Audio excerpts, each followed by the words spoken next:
माता दी। नवरात्रि के 7वें दिन माँ दुर्गा के जो 7वां स्वरूप है माँ कालरात्रि के नाम से जाना जाता है। माँ कालरात्रि, जिनका शरीर रंग और घने अंधकार की तरह एकदम काला है, नाम से ही स्पष्ट होता है इनका रूप थोड़ा भयानक है। सिर के बाल माँ के बिखरे हुए हैं, गले में बिजली के जैसे चमकने वाली माला है और जो पूरी मुंड माला यानी मरे हुए व्यक्तियों की जो शीश कटे हुए उनकी माला धारण करती है। अंधकारमय स्थितियों का विनाश करने वाली माँ शक्ति कालरात्रि है। काल से भी रक्षा करने वाली यह माँ शक्ति है।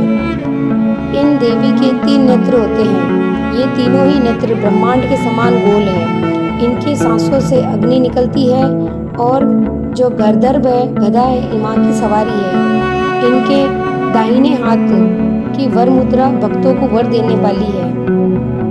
दाहिनी ही तरफ का नीचे वाला हाथ अभय मुद्रा में है, यानी भक्तों को हमेशा निडर निर्भय रहने का आशीष प्रदान करती है।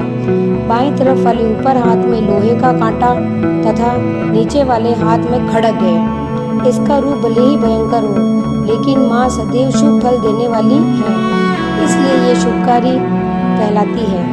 अर्थात इनकी भक्ति से भक्तों को किसी भी प्रकार का भय आतंक नहीं सताता है और माँ साक्षात पुण्य का भक्त को भागी बनाती है।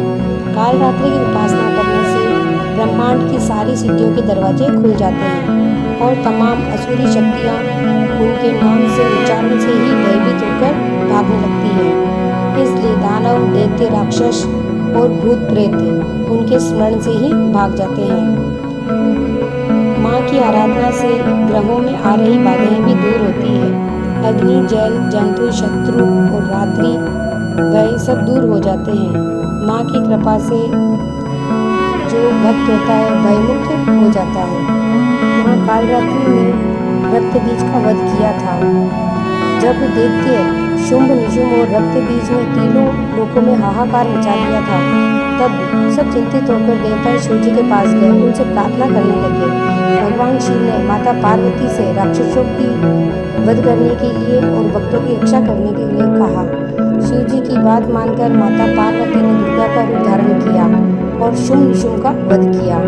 जब माँ दुर्गा ने दैत्य रक्त बीज को मौत के घाट उतारा तो उसके शरीर से जितना भी रक्त निकला, उन रक्त से लाखों रक्त बीज उत्पन्न हो गए। इसे देखकर माँ दुर्गा ने अपने तेज से कालरात्रि को उत्पन्न किया और उसके बाद जब माँ दुर्गा ने दैत्य रक्त बीज का वध किया तो उसके शरीर से निकलने वाले रक्त को माँ कालरात्रि ने जमीन पर नहीं गिरने दिया, बल्कि उसे अपने मुंह में भर लिया। इस तरह माँ दुर्गा ने सबका गला काटते हुए रक्त बीज का वध किया।